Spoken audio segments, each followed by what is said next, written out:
yimaadeen UK bay soo gaareen hawshooda uun bay bilaabaysaa haddii alla yidhaah marka ay maanta nastaan haddii alla yidhaah waxaa la gudagelayaa hawlihii oo aanu ka bilaabi doono Bristol insha Allah ilaa iyo inta ilaahay inaga gaarsiinayo magaalooyinka waddankana insha Allah way mari doonaan waqtigiisaasi ku nabad yimaadeen waa wasiirkii warfaafinta oo waqtiga hormadu ahaa وحلبان عبد الرحمن تليالله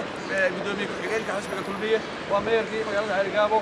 إسماعيل حاج نور وأحمد ياسين على يالله حلبان أحمد ياسين على شقات